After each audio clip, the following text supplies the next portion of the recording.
Hello friends, welcome to Pooja channel. இன்றைக்கி நம்ம வீடியோவில் தோட்டத்தை வீடியோ தான் பார்க்க போகிறோம்.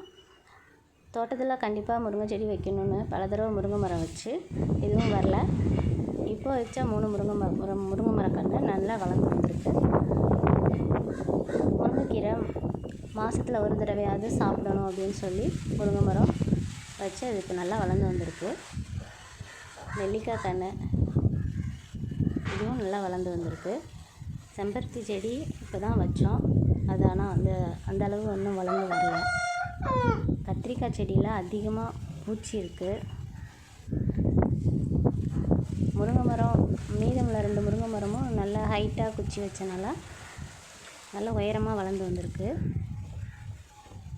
இன்னும் முருங்கை மரம் காயெல்லாம் காய்க்க ஆரம்பிக்கல, ஆனால் நல்லா வளர்ந்து வந்திருக்கு. மாங்கன்று வச்சோம். மாங்கன்று வந்து நாங்களே விதை போட்டு வச்சோம். அதனால் கடையில் எல்லாம் வாங்கிட்டு வந்து வைக்கல. பலாக்கன்று வச்சுருக்கோம், சிட்ரஸ் வகை கன்றுங்களும் வச்சுருக்கோம்.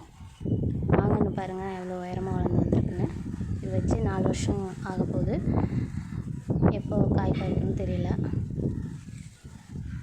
மருதாணி கன்று வச்சுருக்கோம், கூடவே பப்பாளி மரக்கன்றும் சேர்ந்து வளர்ந்து வருது.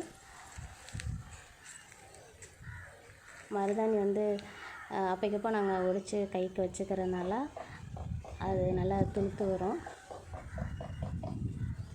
பப்பாளி மரம் நல்லா காய் காய்ச்சிருந்த நிலமையில் வந்து கீழே ஒடிஞ்சிருச்சு. இப்போ அதுக்கப்புறம் அது வந்து துளுத்து வந்திருக்கு.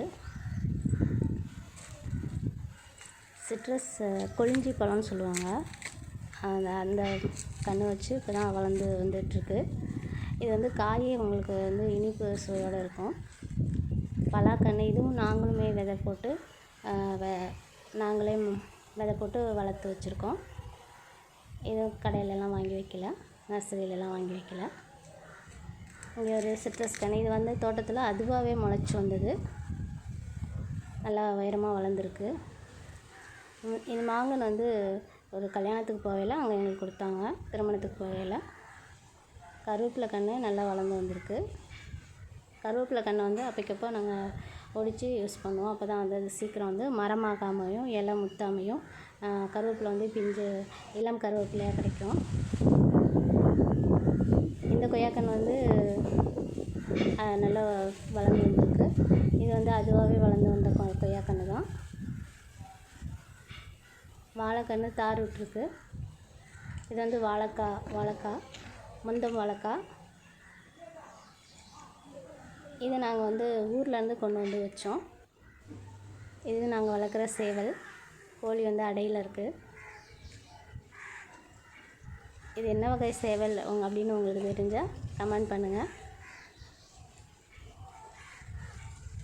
சேவல் நல்லா பெருசாக இருக்கும், அதாவது 5 கிலோ 6 கிலோ வரைக்கும் வளரக்கூடியது.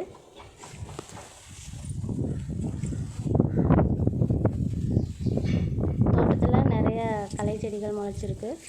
இதை ஒவ்வொரு தடவையும் சுத்தம் பண்ணணும். பாருங்கள், மெடிசனல் பிளான்ட். இது வந்து கற்பூரவள்ளி. தோட்டத்தில் இன்னும் நிறைய மரங்கள் செடிகள்லாம் நம்ம பார்க்கல, அதை அடுத்த வீடியோவில் பார்க்கலாம்.